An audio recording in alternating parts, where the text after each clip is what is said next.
मित्रांनो, परत एकदा ऋतुराज गायकवाडला इंडियाच्या स्क्वॉडमध्ये सिलेक्ट केलेलं नाहीये. का ऋतुराज गायकवाड क्रिकेट पॉलिटिक्सचा शिकार होत आहे ते आपण या व्हिडिओमध्ये जाणून घेऊयात.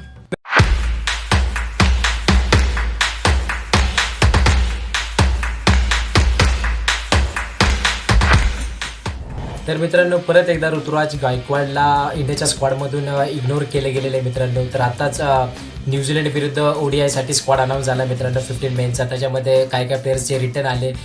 श्रेयस अय्यर तिथं रिटर्न आला मित्रांनो. ऋषभ पंत असेल, मोहम्मद सिराज असेल, तर हे प्लेयर रिटर्न आले स्क्वॉडमध्ये. बट परत एकदा ऋतुराज गायकवाडला इग्नोर केले मित्रांनो. आत्ताच साऊथ आफ्रिका बरोबर सिरीज झाली होती मित्रांनो. त्याच्यामध्ये 3 मॅचेसची सिरीज होती मित्रांनो. त्यात त्याला ऋतुराज गायकवाडला 2 चान्सेस भेटले, ते बी 4थ्या नंबरला बॅटिंग मित्रांनो.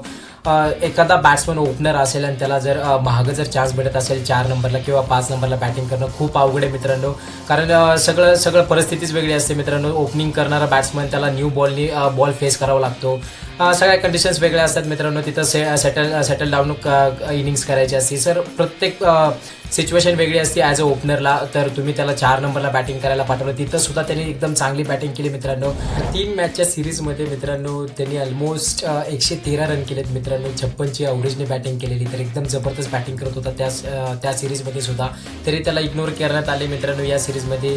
अनबिलिव्हेबल आहे मित्रांनो. कारण काय रिझन होते काय अनक्लिअर आहेत मित्रांनो. कारण दरवेळेस त्याला प्रत्येक स्क्वॉडमधून इग्नोर केलं जातं मित्रांनो. T20च्या स्क्वॉडमध्ये असू दे किंवा ओडीआयच्या स्क्वॉडमध्ये असू द्या. T20मध्ये सुद्धा त्याचे स्टॅट्स खराब नाहीत मित्रांनो. ऑलमोस्ट त्यांनी 600 काहीतरी रन केलेत, 633 का काहीतरी रन आहेत मित्रांनो त्याच्यामध्ये सुद्धा त्याची अवरेज ऑलमोस्ट 40ची अवरेज आणि 143चा स्ट्राईक रेट आहे मित्रांनो. तर आणि हायस्ट स्कोर आहे तो 123 आहे. जर मी चुकीचा नाही तर मित्रांनो मला वाटतं तो 123चा हायस्ट स्कोर ऑस्ट्रेलियाबरोबर होता मित्रांनो. तर एकदम जबरदस्त बॅटिंग करतो मित्रांनो. T20मध्ये सुद्धा बॅटिंग चांगली त्याची, ओडीआय क्रिकेटमध्ये सुद्धा बॅटिंग चांगली मित्रांनो. सो त्याला इग्नोर केलं जात आहे मित्रांनो. आता विजय हजारे ट्रॉफीमध्ये मित्रांनो ऑलमोस्ट 5 मॅचेस खेळल्यात ऋतुराज गायकवाडने. त्याच्यामध्ये 257 रन केलेत मित्रांनो. ऑलमोस्ट 64ची अवरेज आहे मित्रांनो आणि 120चा स्ट्राईक रेट आहे मित्रांनो.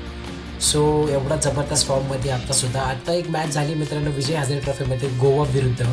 तर काय त्यांनी बॅटिंग केली मित्रांनो. क्लच सिच्युएशनमध्ये जेव्हा 52वर 6चा स्कोर होता महाराष्ट्राचा, तिथून त्यांनी तो स्कोर ऑलमोस्ट 249 रन केलेत मित्रांनो 7 विकेटच्या नुकसानावर. तर ऑलमोस्ट 197 रन जोडलेत मित्रांनो फक्त एका विकेटच्या लॉसवर.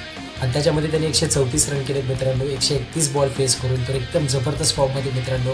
असं नाही की ओडीआयमध्ये तो चांगला खेळतो मित्रांनो. तर विजय हजारे ट्रॉफीमध्ये पहिला बॅट्समन एकदम टॉपला मित्रांनो ज्यांनी 100 सिक्स सर्वात फास्ट मारलेत मित्रांनो.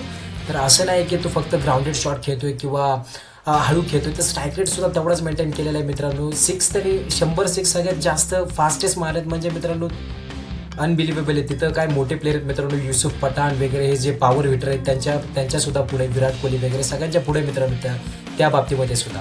सो तरी त्याला इग्नोर करण्यात आलेलं आहे मित्रांनो. तर लिस्ट एमध्ये त्याच्या स्टॅट्स बघा मित्रांनो. 5000 रन सगळ्यात फास्टेस्ट करणारा प्लेयर बनलेला आहे मित्रांनो ऋतुराज गायकवाड. त्याच्यासोबत लिस्ट एमध्ये सगळ्यात जास्त सेंचुरी 20 सेंचुरी मारण्याचा सुद्धा पराक्रम त्याच्या नावावर आहे मित्रांनो. हा विराट कोहली आणि बाबर आझम यांच्यासारखे जे मोठे प्लेयर आहेत, रोहित शर्मा वगैरे सगळ्यांच्या पुढे मित्रांनो ऋतुराज गायकवाड या बाबतीमध्ये सुद्धा. तर कळत नाही लिस्ट एमध्ये त्याची अवरेज मित्रांनो 58ची अवरेज आहे. ऑलमोस्ट आत्ताच्या पॉईंटला ज्यांनी 50 इनिंग ॲटलिस्ट खेळलेले आहेत वर्ल्डमध्ये, तर तिथं सुद्धा एकदम टॉपला आहे मित्रांनो. वर्ल्डमध्ये लिस्ट ए क्रिकेटमध्ये ज्यांनी ॲटलिस्ट 50 मॅचेस खेळल्यात त्याच्यामध्ये सुद्धा त्याचा अवरेज आहे मित्रांनो तो 58चा, तो सर्वात जास्त आहे. सो तुम्ही या प्लेअरला इग्नोर नाही करू शकत मित्रांनो. एकदम जबरदस्त क्वालिटी घेऊन येतो मित्रांनो. क्लच सिच्युएशनमध्ये बॅटिंग करतो आहे मित्रांनो.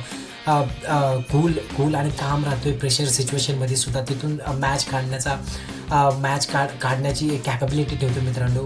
तुम्ही एक इनिंगसुद्धा बघितलं असेल मित्रांनो IPLमध्ये, जर तुम्हाला लक्षात असेल तर मुंबई इंडियन्स बरोबर मित्रांनो मॅच होती.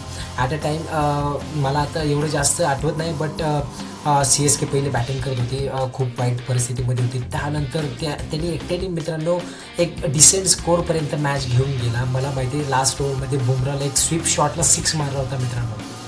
बुमराला 6 मारलं लास्ट ओव्हरमध्ये, ते बी स्वीप शॉटला 6 मारला आणि ती मॅच जिंकलेली होती मित्रांनो त्यांनी. सो एवढा जबरदस्त प्लेअर आहे मित्रांनो. नक्कीच चान्स डिझर्व करतो मित्रांनो. तुम्ही वेस्ट करता या टॅलेंटला.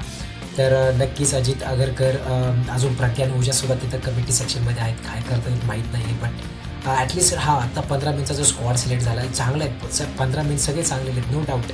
बट या प्लेअर वेट करतो मित्रांनो. 3-4 वर्ष झालं मागच्या ॲटलीस्ट सारखं इग्नोर केलं जातं आहे मित्रांनो. डेफिनेटली त्याला चान्स भेटला पाहिजे.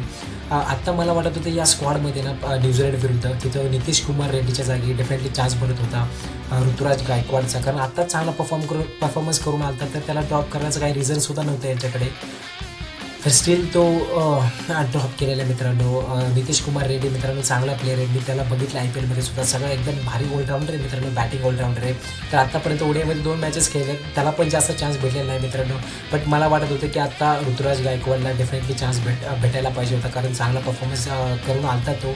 तर ड्रॉप करण्याचं काही रिझन नव्हतं. आणि जर मित्रांनो त्याला 4 नंबरवर खेळले साऊथ आफ्रिकाच्या विरुद्ध, जर त्यांनी चांगला परफॉर्मन्स नसता नाही केला मित्रांनो, तर आपण आज हा प्रश्न उठवलासुद्धा नसता की ऋतुराज गायकवाडला चान्स का नाही भेटला. तर त्या पोझिशनला as a top order batsman middle ऑर्डरमध्ये येऊन खेळणं, तिथंसुद्धा स्कोअर करणं खूप अवघड आहे मित्रांनो. तरी तुम्ही तिथून ड्रॉप करताय मित्रांनो, अनबिलिव्हेबल आहे. डेफिनेटली अजित आगरकर वगैरे जे सिलेक्टर्स वगैरे आहेत, डेफिनेटली प्लीज चान्स दिला पाहिजे ऋतुराज गायकवाडला. महाराष्ट्राचा खेळाडू मित्रांनो, डेफिनेटली चांगला प्लेअर आहे. तर नक्कीच हे टॅलेंट वेस्ट जाता कामा नये मित्रांनो. तर याच्यावर तुमचे विचार काय असतील मित्रांनो, ते नक्कीच कमेंट सेक्शनमध्ये सांगा.